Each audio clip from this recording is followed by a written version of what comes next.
Well, thank you so much, Jello.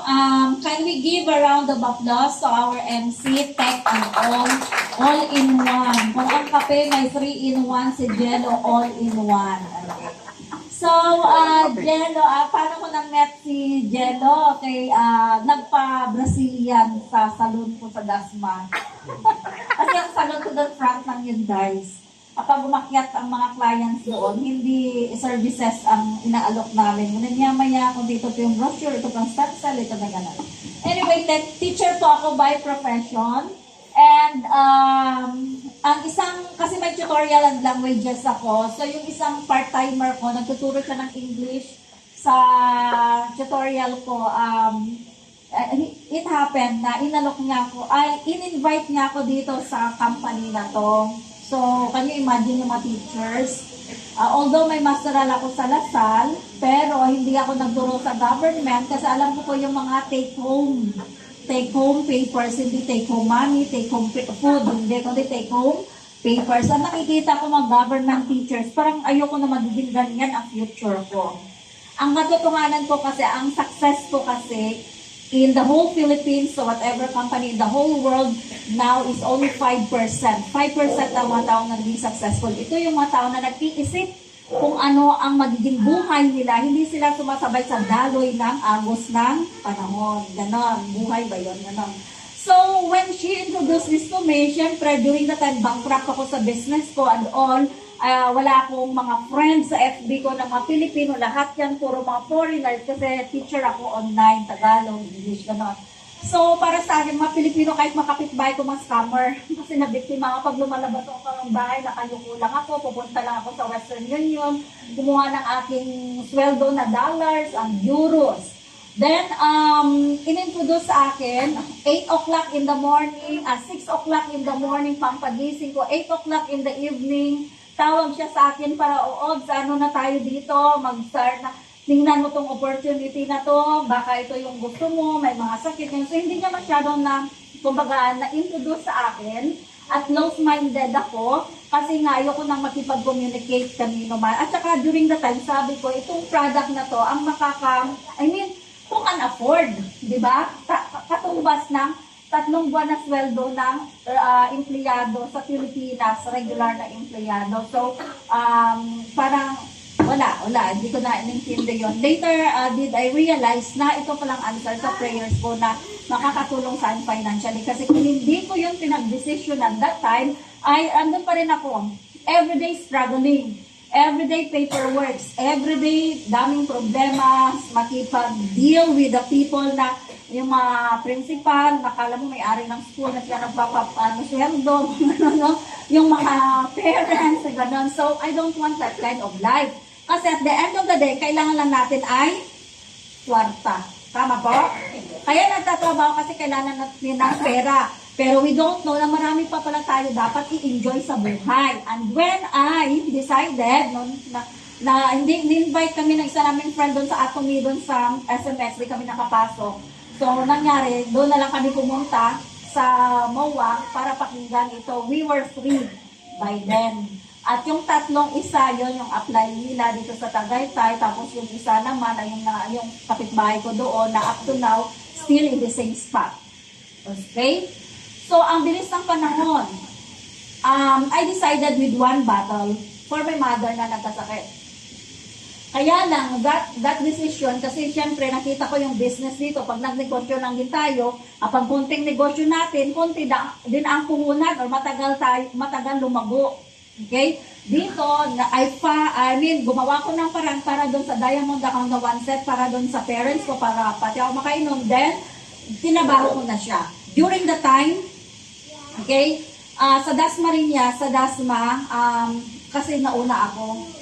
Okay, dami-dami ini-invite, ayaw nila. At tulad ngayon, madami kayo in-invite, ayaw nila. Pero kapag nakita nyo itong opportunity, I'm telling you talaga, this can really change your life and the rest of your generations. So, ang nangyari is, I decided to try the business, to do the business. Iniisip ko, kung 8 hours to 10 hours ako magtatrabaho as a teacher, why not put my brain, feeling ko talaga matalino ako, at saka yung effort ko dito sa teacher, sa pagiging teacher, para naman maiba yung buhay ko.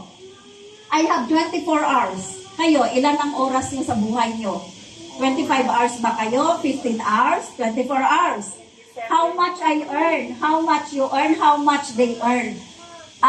Ang isang bote ng bottled water, sa kalsada, magkano yung 12 pesos.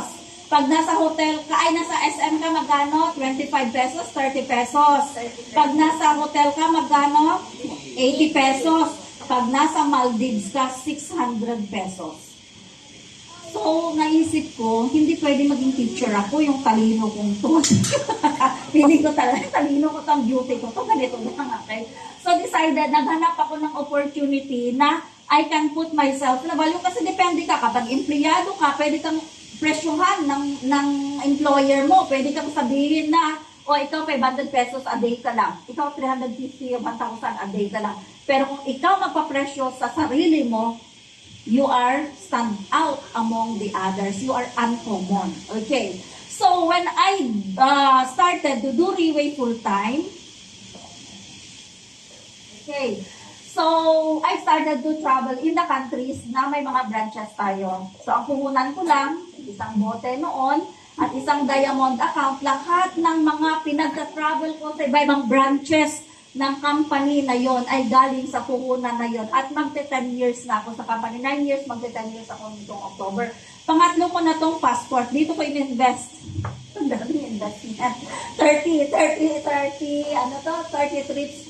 Ito, and then before pandemic, may bago na naman akong passport. Hindi ko pa nabilang kung ilang trips ako. When you travel, it opens your mind. Kasi iba-ibang bansa ang mapuntahan nyo. Nung nag-teacher ako, nung nagturo ako, college ako, hanggang nag-teacher ako, akala ko pangarap lang. Dito pala katotohanan. Kasi mention kanina ni Ate Tess na kung maliit sa financial freedom niya, nagsimula lang din kami sa puhunan na yon at tinabaho namin.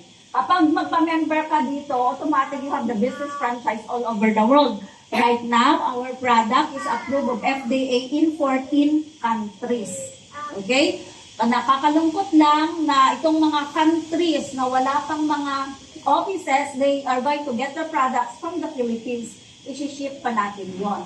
So, ito, nasa Singapore, meron tayong HQ. Paano nyo ito makita? You go to our official website, web.riway.com, kung ang friend nyo halimbawa taga Japan at hindi nyo alam kung saan siya malapit na branches, as we have 6 branches there, ay direct them to our official website and go to Japan and then they will check kung saan sila pinakamalapit.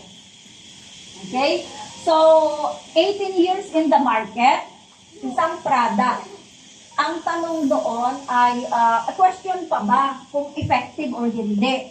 Kagabi, kausap ay Indian, okay, di na sila mag-asawa, yung wife niya is travel agency, yung business, international din, yung husband naman, maraming business. So, una, nag-chat kami until he get interested to the product. So, sabi ko, this product cannot be in your country. Sad to say, your country, India, is not in the list of the company. Right now, we're focused to Europe. So, napakalaki ng market, napakadaming tao doon, pero saan pa manggagaling ang product na nasa Philippines? What I'm trying to say is napakaswerte natin na may Riway dito sa Philippines. Hindi nyo feel na swerte kayo? Okay, move tayo. Right, next, so, we have this kind of location. Ito na, actually, yung napanood yung kanina, kung very observant kayo, even in a small details, makita nyo itong opportunity na ito, marami ng binagong buhay. Kaya lang, if you started to say to yourself, aralin ko muna, ang masagot ko sa inyo, at sinisigurado ko sa inyo, hindi kayo makagraduate. Kasi, still you cannot decide. Now, itong company natin, they can ship all over the world. Pwede nyo siya ma-hand carry, pwede ship all over the world. At right now, we have 10 million bottles of your cheer na na-sold. In 2018, we're already 2 years ago, we are already $40 billion company. So hindi na yan, ang daming tanong ka na sa akin kagabi ng Indian, sabi ko, with one product, sabi how can we be sure that your product can really help cancer patients? Sabi ko, we've been in the market since 2008, 18 years in the market, and you can ask yourself, do you think the company will stand still, strong, and growing big if the product is not effective? So, let me tell you that product is just one thing that you can benefit in the company. Actually, free lang yan. Ang totoong binabayaran nyo dito is so many things. Pwedeng international business, pwedeng mag-travel. Saan ka pa? Magkanong franchise ng Siomai? 150,000? Tapos dyan ka lang. Kailan ka maging milyonaryo? Okay? Magtuturo kailan, ganon. So, ibig sabihin, yung mga ginagawa ko noon, passion ko yung pagtuturo. Kaya lang yung passion ko, hindi naman makatulong sa akin to achieve my happiness in life at goals and dreams. Binitawan ko yung passion na yon. At ito na yung pinokos ko. And here we go. Actually, in this 1,003 seats in that, what do you call this? Auditorium in Kuala Lumpur. Yung Kuala Lumpur lang before kasi may auditorium na may headquarters. 1,003 na yan. Dyan lang ang tinitraining mula sa Team Supreme lahat hanggang sa Pago. Now, kapag may sobra pang upuan sa 1,003 na yan, doon pa ma-accommodate ang mga 3 stars. So, I'm so blessed na nakasama ako doon sa natitirang 3 stars. Kasi during the time, 3 stars pa lang ako, hindi ako Pago. So, nagtataka, ano yung Pago na to, Pitak, Pato, ano yun. So, ito yung mga rank namin sa Riway. Kung sa dati yung mga, sa may empleyado nyo, may supervisor, may ano yun, manager, may CEO, gano'n. Dito may rank din tayo. Okay? So, dyan, tinitraining. That auditorium in Kuala Lumpur, countless times na akong umattend dyan. I'm so glad kasi ang katwiran ko, whether ako to or mag-start.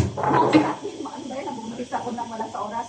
Okay, kung yung mga ano na yun, yung mga tao na dadating man o hindi, join man o hindi kasi may ni-invite. Kung dami-dami namin ni-invite, but they say, nabibentahan sila ng product. Hindi tayo bibentahan. Kung ipakita namin sa inyong opportunity, but up to you to decide. About the product, mamaya nyo antayin ang mag-present. Okay? Pero sa ngayon, I am going to lay on the table kung ano ang pwede nyong ma-benefit dito sa company. Okay? So, dito, okay, social goal. Ako medyo na-reach ko na yung sa social goal. Kasi dito, yung mga, yung mga, what do you call this? Yung mga grupo dito, iba-iba. Iba ang meeting